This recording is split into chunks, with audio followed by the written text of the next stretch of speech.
On this week's episode of Plastic Surgery Uncensored, we're going to be talking about preparing for your plastic surgery procedure. That's right. We're going to be joined by a patient of mine by the name of Caitlin, and we're going to talk about what happened in the time prior to her surgery. When we met, I gave her a recommendation in terms of the procedure I thought she needed, and I told her to go get ready for her procedure. Tune in to see what happens to Caitlin as she gets ready for her plastic surgery procedure. Welcome to another episode of Plastic Surgery Uncensored. I'm your host, Dr. Roddy Rabad, and boy, do we have an episode for you. I am really lucky in that we're joined by a lovely patient of mine, Caitlin, all the way from Redondo Beach. Welcome, Caitlin. Hi, well, thank you. And today's topic is a very interesting one because at least once or twice a week, I have patients who are getting ready to have surgery. They book their surgery, and they ask me, naturally, hey, Dr. Rabad, what can I do to prepare for surgery? And we're going to tell you because what Caitlin did and why we're having this episode is that she's a mom of three. She was in reasonably good to okay shape. And when we talked, we had this same conversation, which is, what do I need to do to prep for surgery? And she's actually one of the few patients who did what we discussed. So you're definitely going to want to tune in and catch this entire episode. So welcome to the show, Caitlin. Thank you for having me. I'm excited to be here. Awesome. All right, Caitlin, let's start with some background because people always need to know who we're talking to and what we're talking about. So Caitlin, how old are you? I am 38. 38. And you're a mom of three beautiful children, right? 13, 6, and 3? Yeah. Awesome. And Caitlin, you're a whopping 5'3", right? Mm-hmm. And when you came to me, which was actually a year prior to your procedure, and I think that's really important to hear. You came to me and you and I were having a conversation, and the area that bothered you most was your abdomen, right? Yes. Right. You had a bunch of loose skin, some excess fat, and this kind of belly bulge that everyone refers to, which is eloquently diastasis recti, or muscle separation. And so you were a garden variety, straightforward mom who had her children, and at 5'3", 135 pounds, was not overweight, but yet somehow your abdomen still kind of didn't look great, right? Right. So then you and I chatted, and I'm sure that what I told you was a bit of a surprise, right? Because I assumed you expected to come in and be told from your homework that you need a tummy tuck, right? You need the excess. Right. And what did I tell you? You told me that I could use a partial body lift, and I didn't know what to do with that information. Right. Okay. So what the hell? My money-hungry, greedy plastic surgeon wants to do more than what the patient came in for. No. What it turned out was that when we docked, it turned out that during your pregnancies, you had gotten quite large. You were 180 pounds, right? At your max. Yeah. So, average patient gains 25, 35 pounds. You had gained well up above 50 pounds. And as a result of that change, you had more loose skin than the average patient who's a mom, because you then had this sort of weight loss component, which is I was very heavy and then I lost a lot of weight. And so the reason I suggested to you a partial body lift, which means what? Which means in addition to the incision going to the hip, it goes around behind the hip and towards the buttock. So it goes almost all the way around 360. And the reason I recommend that to you is because you had all the loose skin and all this redundancy and excess fat that was trapped there. And I was certain that at that current body shape, had we done just a tummy tuck, it would look like crap. You would have a dog ear. You'd have a lot of excess skin or redundancy on the sides. In other words, your diastasis would be fixed, no problem. Your abdomen in front would be tight, no problem. But the sides of your abdomen or your hips would not only not look good, they actually would look bad because now you have this sort of bulge effect, which is called dog ears. Yeah. So I go ahead and explain this to you, and you're obviously quite disappointed, right? Yeah, my head was like spinning for a while. I was like reaching out to people who had experience with this, and I was like, were you told the same thing? I don't know what to expect. What do I do? So yeah, my head was spinning. Right. And you had seen other people before you had spoken to me or saw people afterwards? Where were you in I that had point? seen someone a year or two before, a few years before, between my second and third baby. So I knew wasn't ready at that time. Okay, great. So I talked to you and I said to you, hey, my recommendations, and anyone who knows me knows that if I give a recommendation, it's the thing you need to do, right? I'm not going to recommend anything to you that is, not so great or whatever. I always want to give you the best shot at a home run. My recommendation is you need a partial body lift. And so when we left that conversation, remind me how we left it. Well, you gave me some recommendations. You said don't lose any more weight, but these are the options that you can go with. If you change your body, we'll see what happens when you're ready. Right. And so why did I tell you not to lose any more weight? That sounds so counterintuitive. What the hell? Wait a second. yeah, Wait. you said there would be extra skin that it would just not look good. Right. So here you are. That's interesting to hear. So wait. So the episode here today is, what do I do to prepare for surgery? And the answer is, it depends on how you present. There are individuals who come to a pre-op and they're overweight. They're 5'3" and weigh 155. That's overweight. Whether you carry it in your belly or your thighs or your hips is irrelevant. But for 5'3" at 155 is a little overweight. So that person, I would recommend to them to try to lose weight before surgery. But you came at 5'3" at 135 and you were not overweight by any means. And if you were to have lost more weight, you would have had more loose skin, which then would mean I'd have to cut off more skin. And instead of a partial body lift, you would need an entire body lift. Right. So the last thing I wanted you to do was to get skinnier, because if our goal was to try to do the least invasive of these surgeries, definitely don't need it. And you didn't need to lose any more weight. So I said, let's see where you go with your body. And lo and behold, what happened? You went away, and the next time, when did I operate on you? March 28th this year. A year later, right? March 28th this year, which was a year later than when I originally saw you. Okay. Yeah. Okay. So why don't you tell the listening audience, what the hell did you do to your body in that 1 year? Because what did we end up doing? So we did an extended tummy tuck. And repaired the diastasis and the hernia, and that was it. We ended up doing a standard tummy tuck. Wait. I told you needed a body lift. Somehow you ended up coming back a year later, and I did a tummy tuck on you. And I didn't do that because that's what you wanted. I did that's because what you needed. And now how do you look? Great. Spectacular. You look fantastic. So the question, and everyone is just at the edge of their seats listening, is how the hell did you do that? What did you do to prepare during the year that took you from being a candidate needing an almost circumferential surgery to one whereby which you only needed a tummy tuck? So what it comes down to is body recomposition. So basically I built muscle and continued to work out. I watched my nutrition. You could say I counted my calories, but it wasn't really about the calories. It was about the food I was putting in my body and the muscle that I was building. So when you had your surgery, how much did you weigh? 136. So you weighed exactly what you weighed the day I met you and I told you needed a partial body lift. You weighed the exact same amount a year later because you're still 5'3", yet somehow you needed a lesser surgery.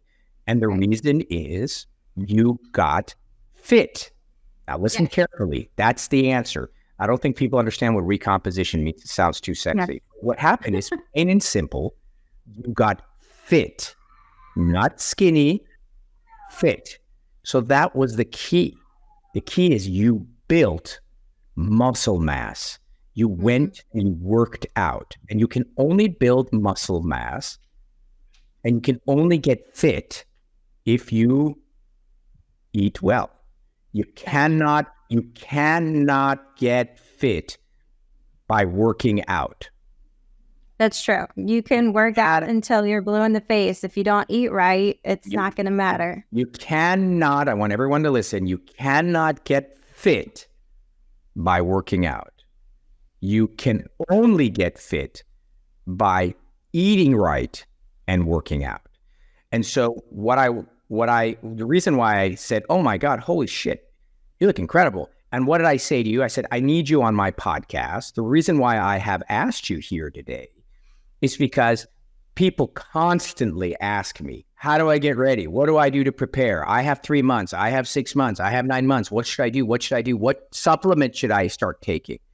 And I always tell them to get in shape and get fit. But I would say what? 1%, 2% actually do that in preparation. And so the reason why this is such a unique opportunity and a great story is because you actually did it. And what happened as a result of getting fit is that you required a much lesser surgery because your body consumed a lot of that skin by getting in shape and building muscle mass. You didn't just disappear and get skinny. You got muscular and fit, and you pulled in that excess skin that you had built around the love handle area. And as a result, when I saw you in pre-op, I was pleasantly surprised that you could not only you could get away with, but you only needed a tummy tuck, which means great news for you. So we're going to take a quick break, and then I'm going to come back, and I'm actually going to ask you, because I know everyone who's listening is like, great, that's wonderful. She's genetically blessed. Oh, she must have had a trainer. Oh, she has a nutritionist. Everyone is sitting at home thinking there's an excuse why you could do it and they can't. Yeah. We're going to come back, and you're going to tell me exactly what the hell you did. I mean, verbatim, and then everyone's going to listen and realize there is no magic. There was nothing special, nothing that you have proprietary, nothing that you have that they don't. It's basically old-fashioned basics. So, hang tight. We'll be right back.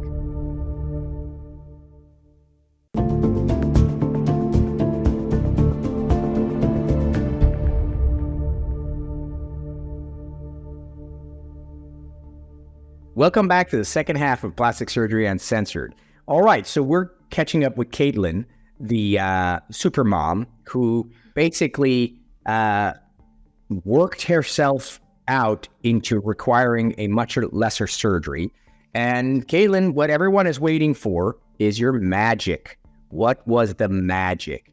So tell me what you did exactly. And by exactly, I mean, if I were calling you and I was like a mom and I was like, oh my God, I can't do this. What did you do? So tell me your day-to-day routine and what you did. So I make sure that I work out just about every day. There's no excuse. It's like the first thing I do every single day. So you have 3 kids. So obviously, do you work? I don't work right now. Okay, so you have 3 kids, full-time kids, all of them under the age of 13. And you would get up every morning and work out 7 days a week, yes?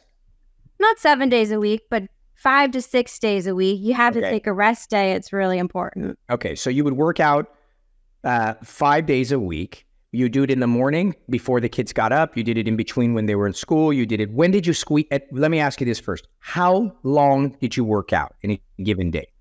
10 minutes, 4 hours? What did you do on average? Anywhere from 30 minutes to 90 minutes, depending on what I was doing. Okay, so 30 to 90 minutes. So basically what that means is on average, you did an hour a day. Great. When did you do that hour when you have 3 kids, 3, 6, and 13, all on different schedules, every one of them needing you 24 seconds a day, 24 hours a day? When did you do it? Well, when I first started, it was before they woke up, and more recently, it's after I drive them to school. Okay, so basically what you did is you found an hour. Mm-hmm. That I made time. Right, you found it. Yeah, you found an hour, and then you made it happen. So these are some of the key elements. You see me highlighting them for you if you're listening, because everyone has a shit ton of reasons why they can't. So you have 3 kids. You got to carve out an hour. So you carve out an hour. In your instance, it was before or after, etc. Then the next question is, what did you physically do? So I change it up. It's not always the same thing. I lift weights, I run, I row, and there's usually a combination of all of those things. I could bike, but that's not my thing. I don't like to do that, but you could do that if you wanted to. So question for you is, where did you do this? At home, or you went to a gym? So in the very beginning, what got me started was going to a group class, and I loved that. And they actually taught a lot about nutrition, and I took that And this was before the pandemic. So it's stuff that I knew before all of that. And I took it with me and I've been doing it in my garage. Okay, so this is the key elements. I'm going to keep breaking it down. You know me, I'm going to keep dissecting it. You need an hour. You need to carve it out. It has to be yours. What you've stated is what everyone else states, which is you have to do a combination of cardio and weightlifting. You cannot get fit without lifting weights. That's true. Let me reiterate that. Here you are, all the women listening. Oh, but I don't want to get bulky. I don't want to be muscular. I don't want to look masculine. Never going to happen. You're never going to happen unless you take steroids. You must lift weights in addition to doing cardio. Otherwise, you will be flabby skinny. Muscle mass, building muscle in your quads, in your abs, in your shoulders, in your delts, in your back, in your inner thighs, all that muscle that you build, which will take twice as much effort than your husband and or boyfriend, is the key to creating the fit, tight, full body that you're looking for. The cardio is important because it's calorie burning, but without the mass building, you won't happen. Okay, so you mixed it up, which is what they call about muscle confusion. These are all things, I'm no personal trainer. How the hell do I know these things? Because these are the basics of all these goddamn programs. Every program you watch on TV late night and you're like, I hate the way I look. And you're like, oh my God, Beachbody, oh, Tony Horton, blah, blah, blah. It's all called muscle confusion, which means after a period of time, your body gets used to whatever you're doing. So change it up. It's great for your body. It's also great for your mind. You don't get monotonous and bored. So that requires weightlifting, then maybe a little rowing, then maybe a little running, then maybe a little bit of rollerblading, maybe a little tennis, whatever, but mix it up. So the next question is, so you're doing this mixing it up thing, and we just made this huge statement that you need to eat right, you need to eat right, you need to eat right. So what are you eating? You have a chef that comes to your house and makes you this special food, and you know it's really expensive, and you have to go to special markets to get it? No, I'll make my own food. I rarely eat out, so I think that helps me. But I track what I eat. I eat a lot of protein. I eat a lot of lean meat. What are those things? What are your proteins and what are your lean meats? I want specifics. People don't know any of this stuff. What is a lean meat? Your lean meats are going to be like turkey and chicken. Turkey and chicken. How about I love bacon? Bacon, sizzling. It's protein. It is protein, but it's mostly a fat. So it's a fat protein and not a lean protein. Healthy fats are going to be good for you too. So bacon, not so great, but in moderation, it's not going to hurt you too bad. Yeah, but we're not talking about moderation here. We're talking people only live in moderation. That's the goddamn problem. We're talking about specifics. So the specifics are, if you work out, you need protein. Your body needs protein to build muscle. Muscle needs protein. Protein comes in different forms. Lean proteins, fish, chicken, turkey, even very, very lean red meat works fine. Yes. Fatty proteins that are not ideal. Fatty proteins being what? Like shrimp, fatty red meat. Not all red meat is fatty. Bacon, sausage, all that garbage. So that's number one. You're going to need to, I'm sure that you had carbs, but you had specific type of carbs. What did you have? I stuck with like multigrain, and like wheat bread, stuff like that.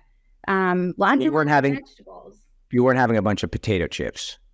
No. You weren't having a bunch of quesadillas and green with all kinds of fried frijoles and chile relleno. No. So any of this information that Caitlin is sharing with you is not going to be it's not going to be earth shattering. It is the basic fundamentals of every goddamn nutritionist and every diet, Atkins, keto, blah, blah, blah. It's very basic. There are some basic food groups. If you eat them all balanced, you try not to cheat a lot, eat a bunch of crappy foods, and you work out, you're going to look amazing. So the thing about it is about preparation, meal prepping. You can't have 3 children, be running around, wait till you're starving at 2:30, and then be like, God, I'm so hungry, and then expect to eat healthy food. It's not going to happen. You're going to go to wherever the hell your kids are at. They're going to have chicken nuggets because they're screaming their heads off, and you're just going to eat whatever you're there, and you're going to move on because you're in a survival mode. You have to prepare to succeed. So I'm assuming this diet of yours didn't happen whimsically.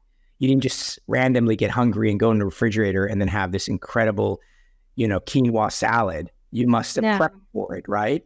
I do a lot of prep, but after doing this being nutritionally healthy for a long time, I have it off the top of my head. So I always have egg whites and eggs in the fridge.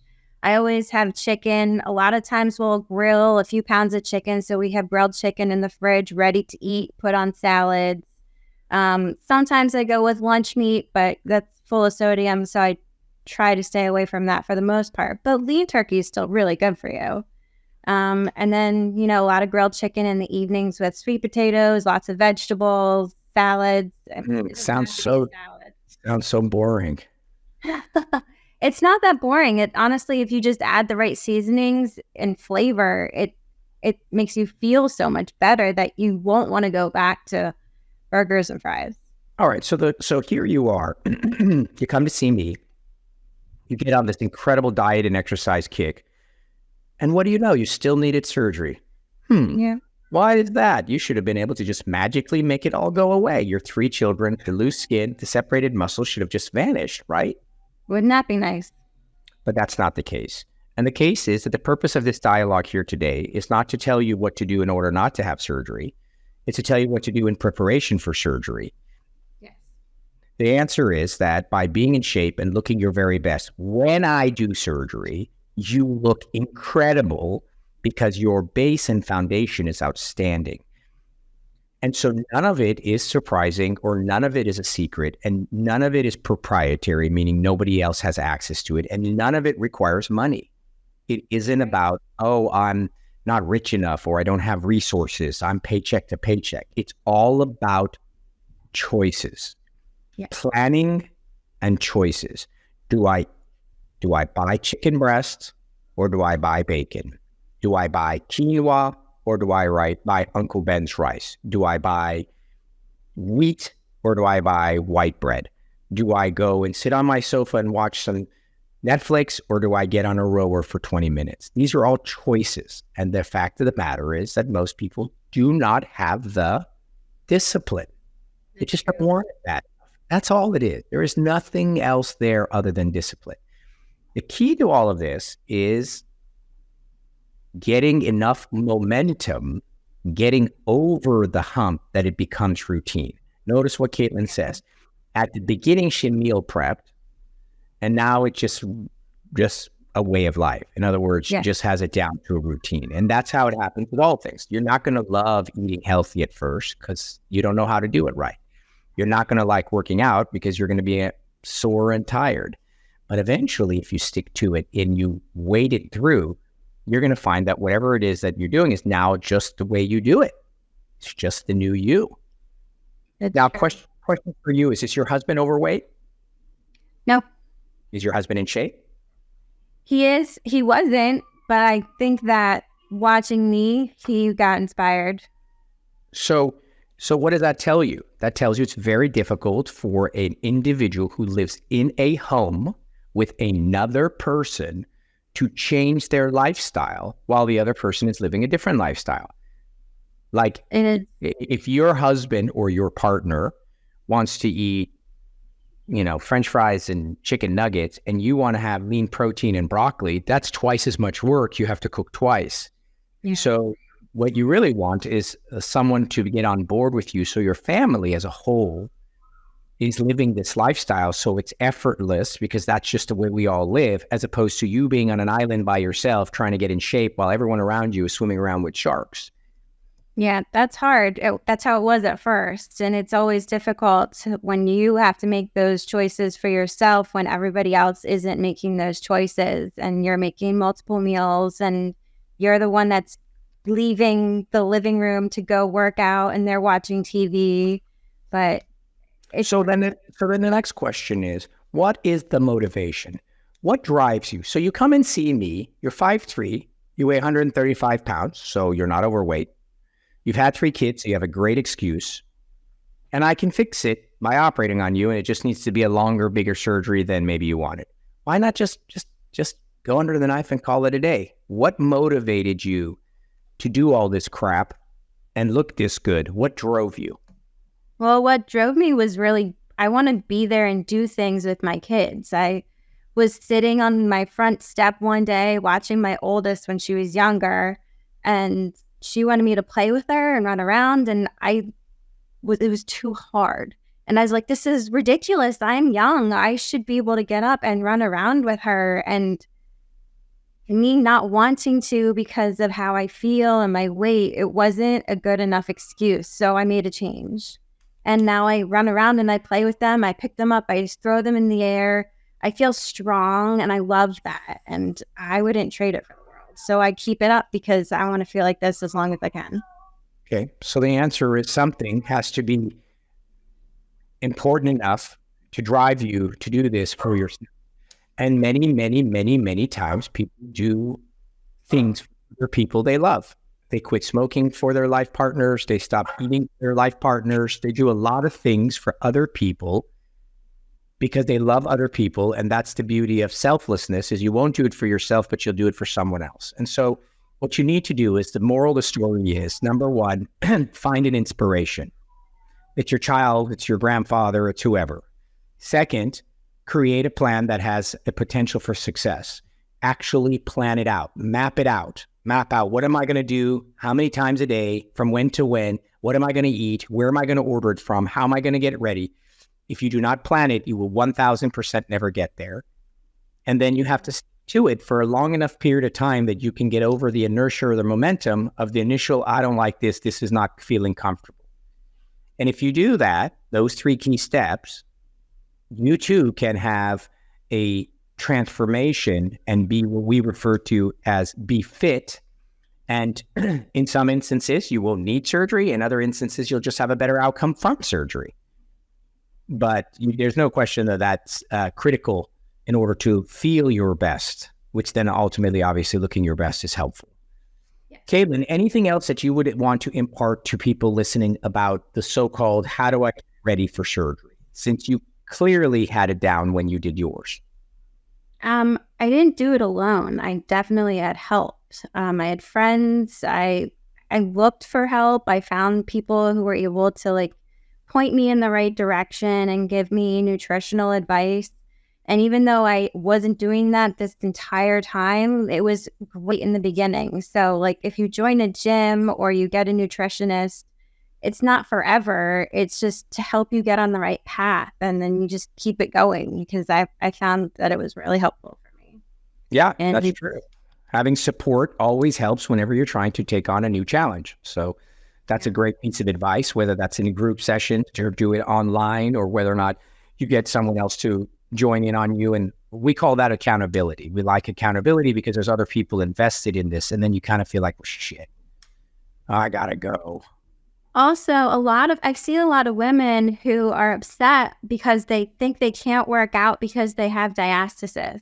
And that's absolutely not true. Oh, 100% not true. If I had told myself that I couldn't work out, I wouldn't be where I am right now. And just, there's certain exercises that you might want to stay away from, but you can do so much and get in the shape that you want to get in to prepare for the surgery and not just write it off. Yeah, so that makes a good point. So there's all this nonsense that's out there. I don't know where it comes from, and I don't know how it got disseminated. Your diastasis was torn during massive growth of a baby inside your abdomen. That's how it happened. You doing a bunch of exercises and crunches, albeit you don't feel good doing them because it doesn't feel wonderful, albeit it kind of is uncomfortable because it hurts, is not worsening your DR. That's a lie that physical therapists tell you.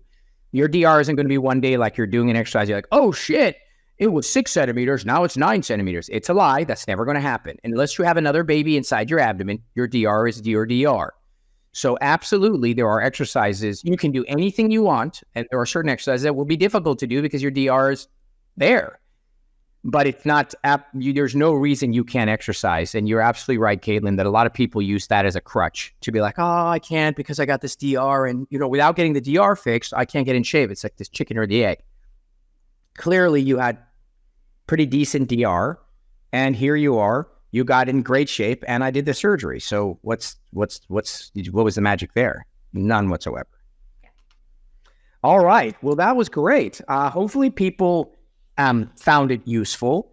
What'll be wonderful is when they leave, they realize, wow, okay, they didn't really say anything all that earth-shattering. That's right. We did. We basically said what everybody already knew, but it's always nice to see people who have succeeded.